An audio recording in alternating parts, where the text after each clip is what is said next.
प्यारे बच्चों, उद्धरिष्यति तान सर्वान् कौटिल्यो द्विजर्षभः कौटिल्यांश्च चंद्रगुप्तं तु ततो राज्याभिषिच्यत। इस श्लोक से आपको पता चल गया होगा कि अब हम लोग मौर्य साम्राज्य की बात करने वाले हैं, जिसमें कहा गया है कि कौटिल्य सभी नंदों को मारकर चंद्रगुप्त को सिंहासन आरूढ़ करेंगे। तो इस उक्ति का तात्पर्य है कि यहाँ से हम लोग मौर्य साम्राज्य शुरू कर रहे हैं। इसका समय काल 322 ईस्वी पूर्व से लेकर के 185 ईस्वी पूर्व तक माना जाता है।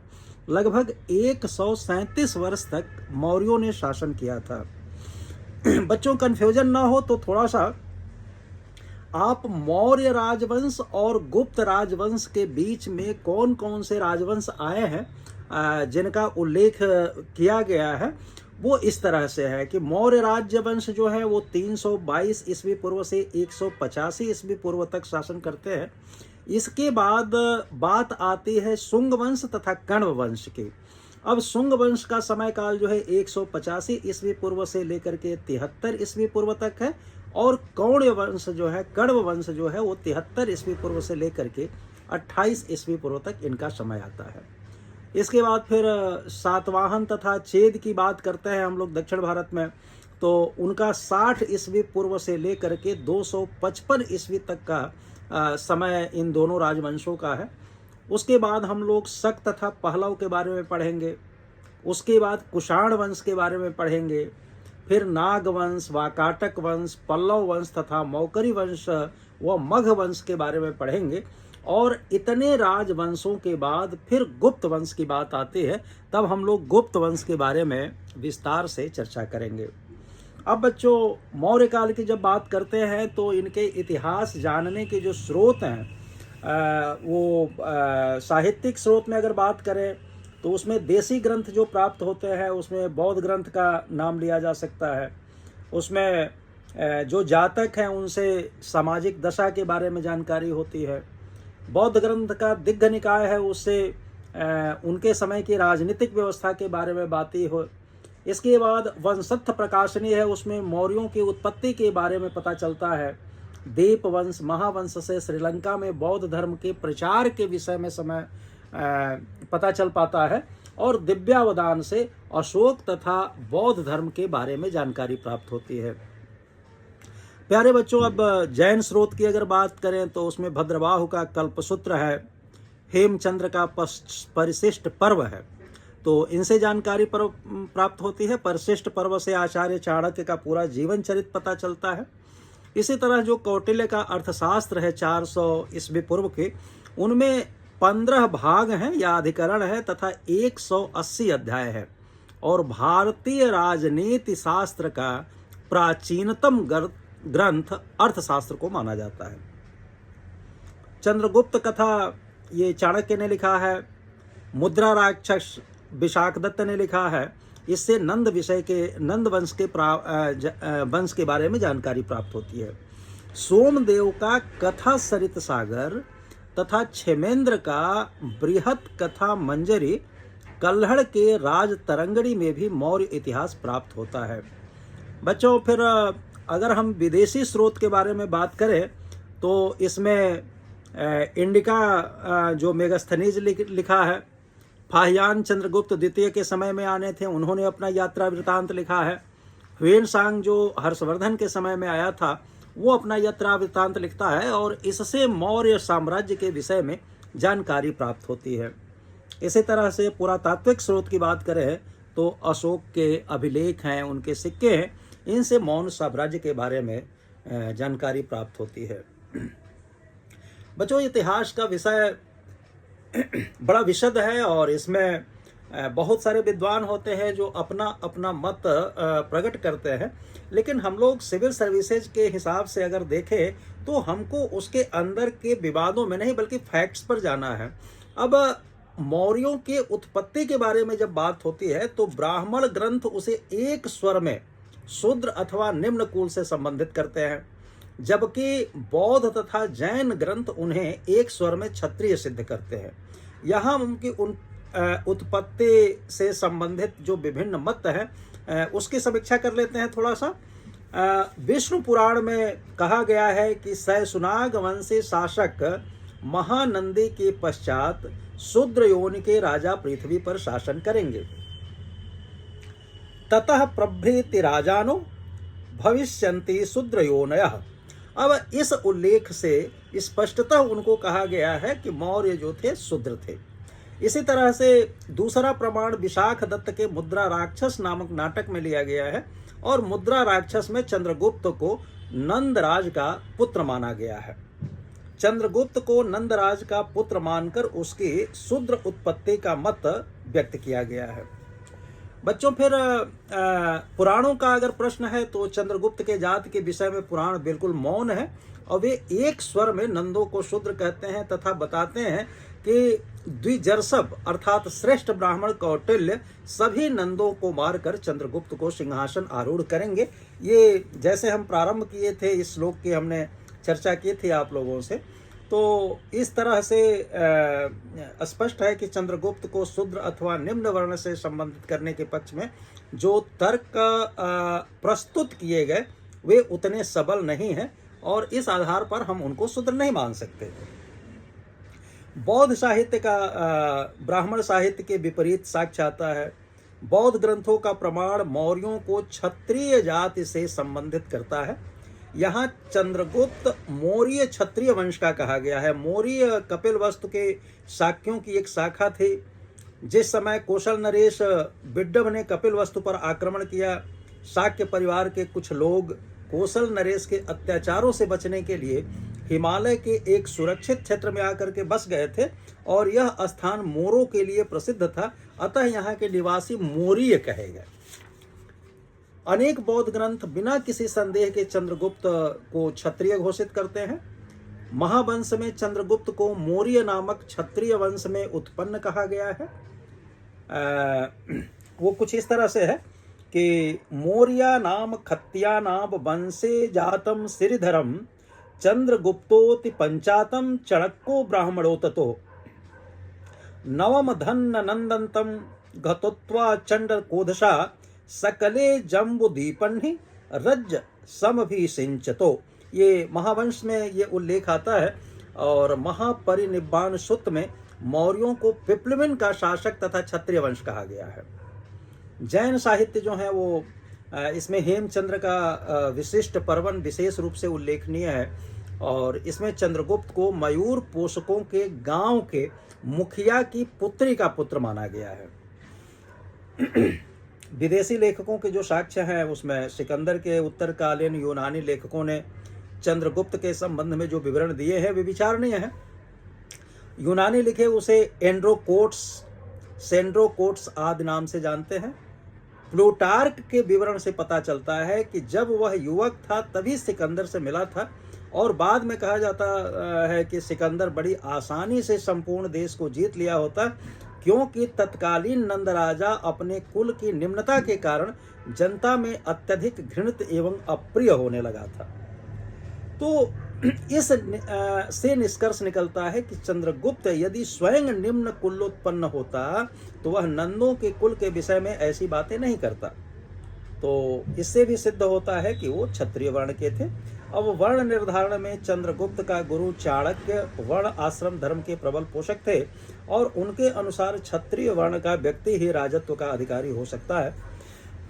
अर्थशास्त्र में आचार्य कौटिल्य एक स्थान पर बताते हैं कि दुर्बल व्यक्ति भी यदि उच्च वर्ण का हो तो वह निम्न कुलोत्पन्न बलवान व्यक्ति की अपेक्षा राजा होने के योग्य होता है। इन सभी निष्कर्ष को अगर देखा जाए तो चंद्रगुप्त को क्षत्रिय मानना ही सबसे उचित प्रतीत होता है। तो बच्चों अब इस विवाद में न पड़ते हुए आप ये मान करके चलिए कि मौर्य क्षत्रिय वर्ण के थे, मौर्य कुल से इनका संबंध था तथा पिप्लविन जो रुम्मन देवी कुशननगर के बीच का स्थान है कि इनके पिता शासक थे, इनके राजवंश का प्रतीक मोर था। ग्रुनवेडल ने बताया कि मोर मौर्यों का राजकीय चिन्ह था। तथापि कुछ ग्रंथ विष्णु पुराण, मुद्रा राक्षस वगैरह में आप लोगों को पहले चर्चा कर चुका हूं कि इनको निम्न कुलों उत्पन्न बताया गया है। तो ये सारी बातें थी बच्चों।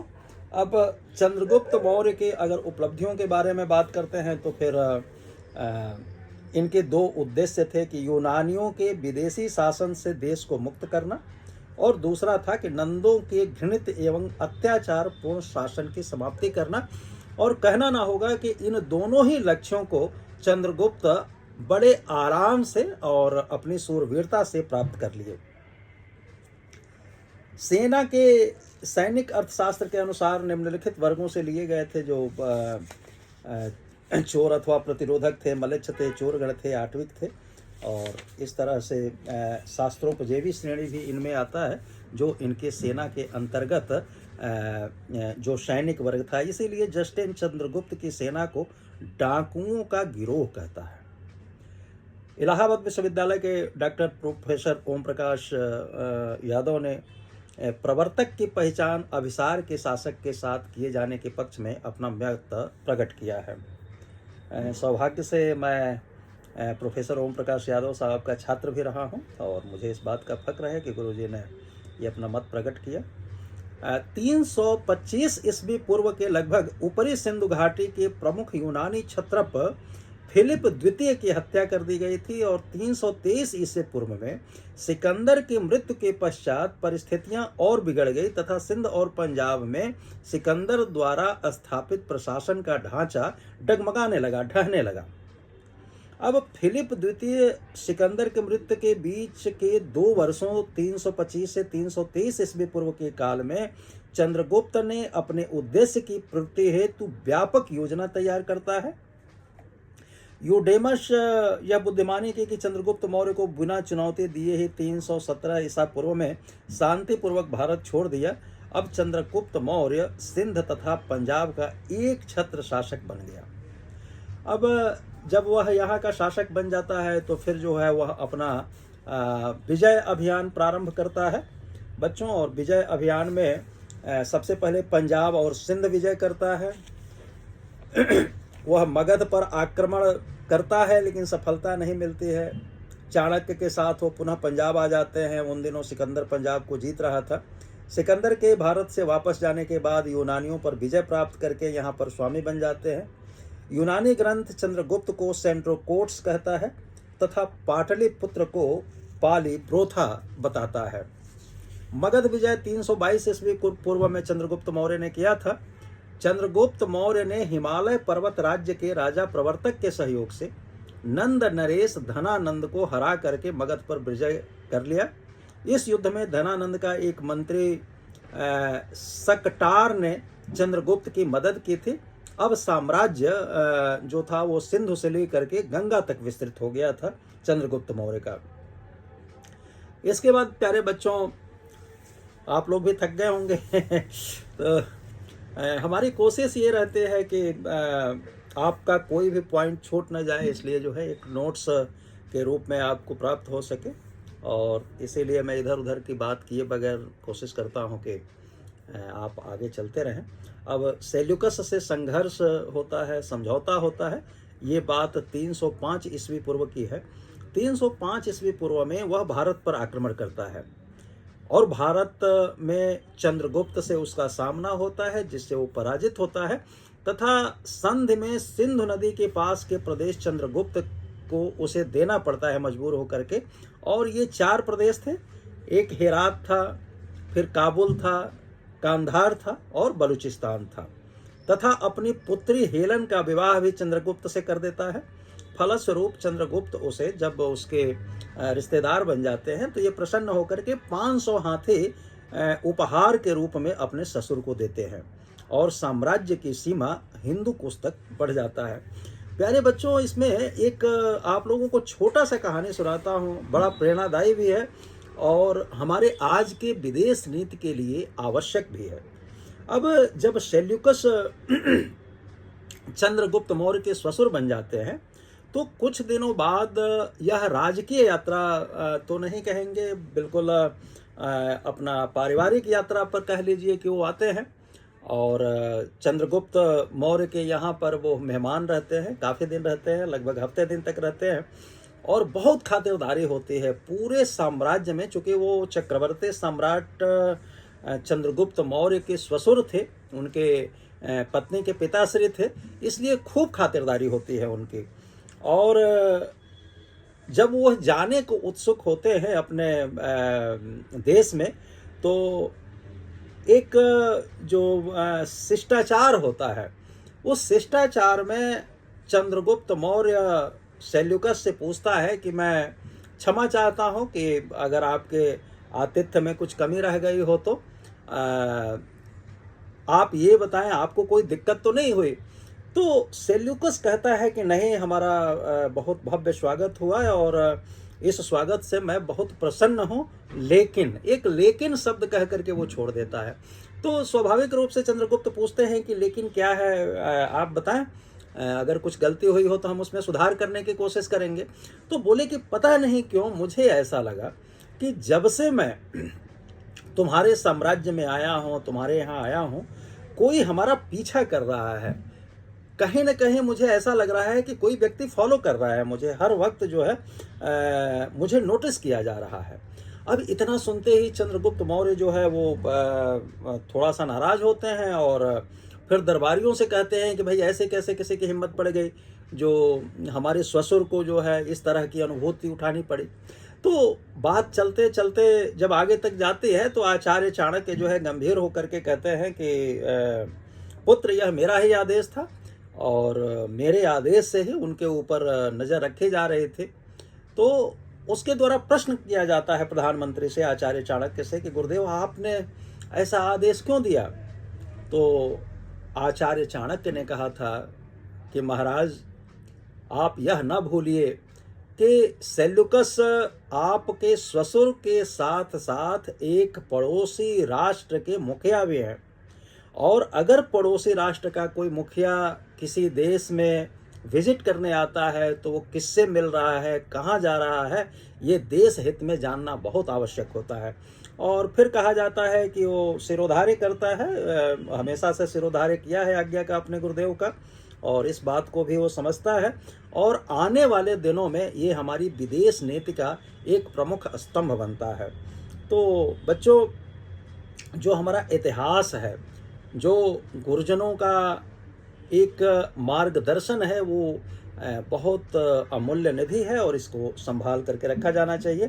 खैर, पश्चिमी भारत की जब विजय की बात आती है बच्चों, तो पश्चिमी भारत विजय में सौराष्ट्र तक का प्रदेश चंद्रगुप्त जीत लेता है और वहाँ पुष्यगुप्त वैश्य को अपना प्रतिनिधि अर्थात गवर्नर नियुक्त करता है, और उसी ने वहाँ पर सुदर्शन नामक झील का निर्माण भी करवाया था। ये स्रोत जो है रुद्रदामन के अभिलेख से प्राप्त होता है, जूनागढ़ अभिलेख से, और सोपारा से अशोक के लेख में दक्षिण में सोपारा तक के विजय का प्रमाण प्राप्त होता है। बच्चों, दक्षिण भारत विजय उत्तरी मैसूर चंद्रगुप्त मौर्य के अधिकार में था, इसका भी प्रमाण हो चुका है। अब चंद्रगुप्त मौर्य का अगर साम्राज्य देखा जाए तो उत्तर पश्चिम में हिंद कुश से लेकर के, आप मैप पर थोड़ा सा नजर डालिए जैसे जैसे मैं बोल रहा हूं, या अपने सामने मैप रख लीजिएगा। इनका साम्राज्य उत्तर पश्चिम में हिंदू कुश से लेकर के दक्षिण में उत्तरी कर्नाटक तक और पूर्व में मगध से लेकर के पश्चिम में सौराष्ट्र तक विस्तृत था। चंद्रगुप्त मौर्य के अगर अंत के बारे में बच्चों बात करें तो 298 ईस्वी पूर्व में राजकाज अपने पुत्र बिंदुसार को सौंप कर और जैन आचार्य भद्रबाहु के मार्गदर्शन में, जिसके वो शिष्य बन गए थे, श्रावण बेलगोला में जाते हैं, मैसूर में पड़ता है, और वहाँ पे एक जो जैन धर्म की विधा है कि काया क्लेश के द्वारा मोक्ष को प्राप्त करना, तो काया क्लेश के द्वारा 298 ईस्वी पूर्व में चंद्रगुप्त मौर्य, जो महान साम्राज्य के प्रणेता थे, अपने प्राण को त्यागते हैं और स्वर्गलोक में विलीन हो जाते हैं। और इस तरह से चंद्रगुप्त मौर्य के नेतृत्व में जो मौर्य वंश की स्थापना होती है, विशाल मौर्य साम्राज्य की, विदेशियों को भगाना होता है और नंद वंश के अत्याचार से अपने जनता को सुरक्षित करना होता है, उसमें वो सफलता प्राप्त करते हैं। अगर इनका मूल्यांकन किया जाए बच्चों, तो निश्चित रूप से यह एक महान साम्राज्य निर्माता थे, महान विजेता भी थे, महान मुक्तिदाता भी थे, कुशल प्रशासक भी थे, लोकोपकारी भी बहुत सारा कार्य किया इन्होंने। धार्मिक उदारता इनके अंतर्गत थे। और वास्तुकला के अगर क्षेत्र में देखा जाए तो पाटलिपुत्र में काष्ठ निर्मित जो राजप्रसाद बना वो अद्भुत था। तो ये चंद्रगुप्त मौर्य का मूल्यांकन हुआ। इसके बाद हम लोग बिंदुसार के बारे में बात करेंगे जो उनके पुत्र थे, और फिर हम क्रमशः ऐसे आगे बढ़ते रहेंगे बच्चों। बिंदुसार की अगर बात करें तो 298 ईस्वी पूर्व से लेकर से 273 ईस्वी पूर्व के बीच में इनका शासन होता है। इनका पिता से प्राप्त साम्राज्य को संजो करके रखना सबसे बड़ी उपलब्धि मानी जाती है। आचार्य चाणक्य इनके भी प्रधानमंत्री बने रहे, और गुरु के कुशल मार्गदर्शन में इन्होंने 16 राज्यों के राजाओं का विनाश किया, और पूर्वी समुद्र से पश्चिमी समुद्र तक का पूरा भूभाग मौर्य साम्राज्य का अंग बन जाता है। इनके समय में तक्षशिला का विद्रोह होता है। तो बिंदुसार के बड़े पुत्र जो सुसीम थे वो तक्षशिला को उनको प्रतिनिधि बनाया गया था, गवर्नर बनाया गया था, तथा अशोक को उज्जैन का गवर्नर बनाया गया था। लेकिन तक्षशिला में जब जनता का विद्रोह हो जाता है तो ये विद्रोह उनके पुत्र सुसीम नहीं संभाल पाते, और इससे बिंदुसार उनको वापस बुला करके अशोक को, दूसरे पुत्र को भेजते हैं, और अशोक बिना किसी हथियार का प्रयोग किए वहाँ विद्रोह शांत कर देता है, जो कि सुसीम द्वारा नहीं किया जा सका था। अब बिंदुसार का यूनानी शासकों से मैत्री कायम रहा। 500 सदस्य वाले इनके पास एक मंत्री परिषद होती थी, जिसका प्रधान आचार्य चाणक्य रहे जब तक रहे, और उसके बाद जो है खल्लाटक बनता है। और बिंदुसार लगभग 25 वर्ष तक शासन करते हैं, और 273 ईस्वी पूर्व में इनकी मृत्यु हो जाती है। अब बच्चों हम चंद्रगुप्त मौर्य के पौत्र और बिंदुसार के पुत्र अशोक के बारे में बात करेंगे, और अशोक महान की बात होगी, और इसके बाद क्रमशः हम लोग मौर्य साम्राज्य में आगे बढ़ते चलेंगे। बहुत बहुत शुभकामनाएं।